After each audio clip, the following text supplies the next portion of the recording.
Version 2.0 brought with it 2 new relic sets that are pivotal to characters that we just got in the game not too long ago. The one that we're going to be focusing on today is for Dr. Ratio, the free 5-star man himself. And the set I'm talking about is Pioneer's Heatproof Shell. This is Dr. Ratio's new best in slot set, and no surprise because it focuses heavily on debuff capabilities and his kit is all about that. It's extremely overpowered on him and honestly can be universal for a lot of characters in the game, just because if you're able to apply debuffs with characters like Pela or even Silverwolf, you can take advantage of the boost on any character. And because this relic set just came out, I'm only going to be taking a 2-piece in this video, but rest assured, once I get Dr. Ratio's endgame build up and running, I'll definitely be showing off how it is with 4-piece on my account. This set shreds and does so much damage, so hopefully this will give you an incentive to grind it up for your free 5-star. If we take a look at my stats, like I said, pretty mediocre, but honestly better than the other ones that I had on him. Almost 2,800 attack, 128 speed, which will be alright because Bronya's one right behind that. Crit rate of 60 and crit damage of 134. He does get extra buffs through his kit, of course, so it should be higher than that. I'm running him with his signature light cone that I was fortunate enough to get, and here are what my pieces look like. The only good one out of the new one is actually these speed boots, which were actually pretty decent, and bad planet ornament spheres as always. We're running him with Bronya, 1 speed tune right behind him, as I said, Silverwolf for the amazing debuffing, and Fu Xuan for the sustain. And the signature light cone goes very well together with this quite a bit, even without any buffs. If I had the 4-piece of this new set, it would be even higher because it does offer boosts towards that, but even just the 2-piece is really good on him. Now the real question is, are they going to give me plenty of elation stacks? I'll take some hunt as well though.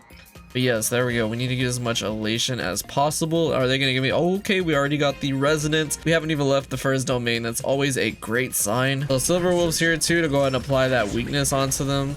And how much is it gonna do? 35,000. Okay, not too much there. I didn't have full stacks though. And here we are on our first boss enemy. Let's get it started. We'll taunt them. But all right, we can apply this and then also come in with that 77,000. Okay.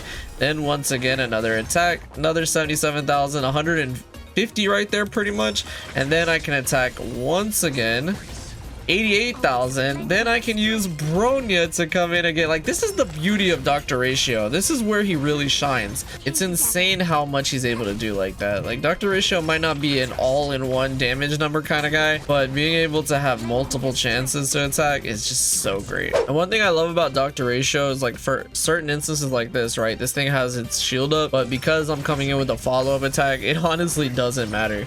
He's just really good for situations like that all around. All right, are they going to give me an elation 3-star blessing from this? The last one we need. Doesn't look like it. That's fine. Nice. And because that one did have the quantum weakness, that's why I target this. Come in with this and we'll weakness break there. Nice. Really good amount of damage.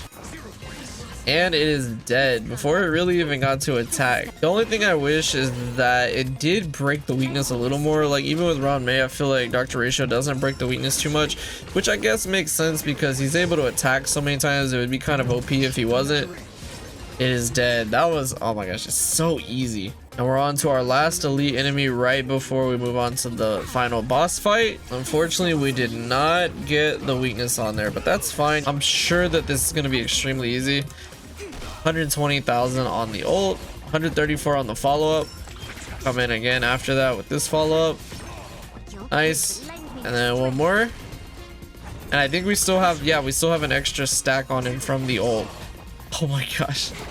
This thing does not stand a chance. That's crazy. And here we are at the Jeopard boss fight. I did pretty well on blessings this time around. 2 of the path resonance with a lot of amazing elation path blessings. All of the 3-stars, and the ones that I mainly enhanced were 1-stars because I increased the follow-up damage, the weakness break efficiency, which is really nice, and then the 1 3-star that I did level up. I feel good about it. Let's go ahead and get into it. And Jeopard does have the weakness as part of the reason I chose this fight, but what you'll see is even if he does get his shield up, it doesn't really matter. We are going to be doing more weakness break here, almost as if we did have Ron made, just because of that blessing that I had. There we go. That's really good damage. All right, let's get started. So we do have to reapply the debuff though. That's the only thing that sucks, but that's okay because we still have the stack of the ult that does carry over. There we go.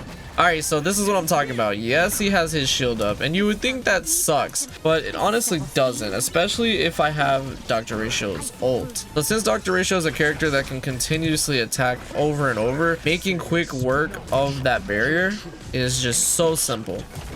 So even right there, we're already at 38%. Come on in with this. This is gonna proc the follow-up attack. And there we go. It is broken and 500,000 damage right there. Very, very good. And we're on to the last phase. So even if he does get his shield back, we don't need to rely on the resonance for that. Even without the ult, the amount of follow-ups that he's doing here, like right there, 73% already. And we might actually break through here, right? 1%. Okay, that's fine. And there we go.